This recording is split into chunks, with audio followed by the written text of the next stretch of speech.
പഹൽഗാം ഭീകരാക്രമണത്തിന് പിന്നാലെ പാക് പൗരന്മാർക്ക് തിരികെ മടങ്ങാനുള്ള സമയം ഇന്ന് അവസാനിക്കുകയാണ്. മെഡിക്കൽ വിസയിലെത്തിയവർ ഇന്ന് മടങ്ങണമെന്നാണ് കേന്ദ്ര ആഭ്യന്തര മന്ത്രാലയത്തിന്റെ അന്ത്യശാസനം. 50ഓളം പേർ മെഡിക്കൽ വിസയിൽ കേരളത്തിലുണ്ട് എന്നാണ് സൂചന.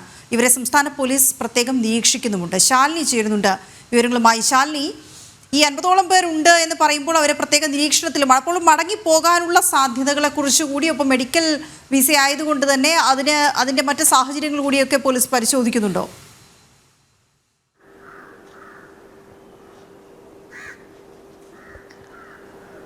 വീണ, കഴിഞ്ഞ ദിവസമാണ് കേന്ദ്ര ആഭ്യന്തരമന്ത്രി അമിത്ഷാ സംസ്ഥാന മുഖ്യമന്ത്രി പിണറായി വിജയന് ഇത്തരത്തിലൊരു നിർദ്ദേശം നൽകിയിട്ടുള്ളത്. പെഹൽഗാം ഭീകരാക്രമണ പശ്ചാത്തലത്തിൽ സംസ്ഥാനത്തടക്കമുള്ള മുഴുവൻ പാകിസ്ഥാൻ പൗരന്മാരെയും തിരികെ മടക്കി അയക്കണമെന്നുള്ളതായിരുന്നു ആ നിർദ്ദേശം. ഒപ്പം തന്നെ ഈ തിരികെ അയച്ചതിന് ശേഷം കൃത്യമായ റിപ്പോർട്ട് കേന്ദ്ര ആഭ്യന്തര മന്ത്രാലയത്തിന് നൽകണമെന്നുള്ളതാണ് അവർ അറിയിക്കുകയും ചെയ്തിട്ടുണ്ടായിരുന്നത്. ഇതിന്റെ അടിസ്ഥാനത്തിൽ ഇന്നലെയായിരുന്നു ഇതിന്റെ ഒരു സമയപരിധി ഉണ്ടായിരുന്നത്.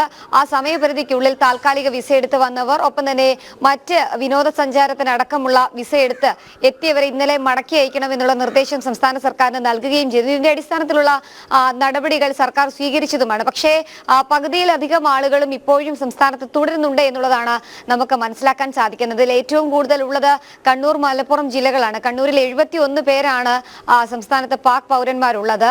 അതിൽ 104 പേരാണ് സംസ്ഥാന വ്യാപകമായി ഉള്ളത്. അതിലേറിയ പങ്കും കണ്ണൂരിലാണ് എന്നുള്ളതാണ് മറ്റൊരു ആശങ്കയായി നിൽക്കുന്നത്. അത് വിനോദസഞ്ചാര വിസയിലടക്കം വന്നവർക്കും, ഒപ്പം തന്നെ താൽക്കാലിക കച്ചവടത്തിലടക്കം വിസ എടുത്ത് വന്നവരും ഇന്നലെ മടങ്ങി പോകണമായിരുന്നു. പക്ഷേ മടങ്ങി പോകാത്തവർ ഇപ്പോഴും സംസ്ഥാനത്ത് തുടരുന്നുണ്ട്.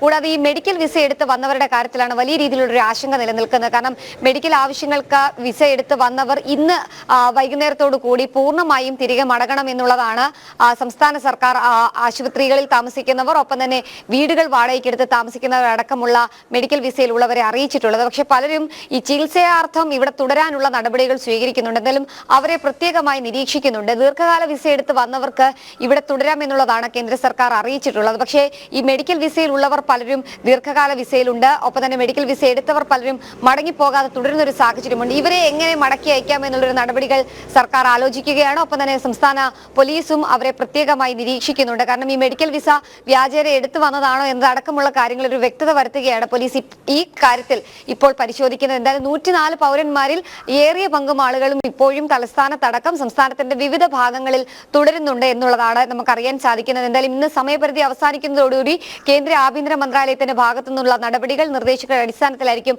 മറ്റ് നടപടികൾ സംസ്ഥാന സർക്കാർ സ്വീകരിക്കുക. എന്തായാലും ഇന്ന് വൈകിട്ടോടുകൂടി ഈ മെഡിക്കൽ വിസയിൽ ഉള്ളവർ കൂടി മടങ്ങിപ്പോയിട്ടുണ്ടെങ്കിൽ അവരുടെ കണക്കുകൾ അടക്കം രേഖപ്പെടുത്തിക്കൊണ്ട് കേന്ദ്രത്തിന് ഇതിന്റെ വിവരങ്ങൾ സംസ്ഥാന സർക്കാർ അറിയിക്കുകയും ചെയ്യും. വീണ, ഓക്കെ, ശരി ശാലിനി. ഏതായാലും ഈ വിഷയങ്ങളോടൊക്കെയും സജീവമായി പ്രതികരിച്ചുകൊണ്ട് കമന്റ് ബോക്സിൽ നമ്മുടെ സ്ഥിരം പ്രേക്ഷകരും ഒപ്പം മറ്റു പ്രേക്ഷകരും ഒക്കെ ഉണ്ട്. എല്ലാവരുടെയും കമന്റുകൾ വായിക്കുന്നു. സന്തോഷം, നമസ്തേ പറഞ്ഞ് വന്നവർക്കും ഒപ്പം അഭിപ്രായങ്ങൾ രേഖപ്പെടുത്തിയവർക്കും.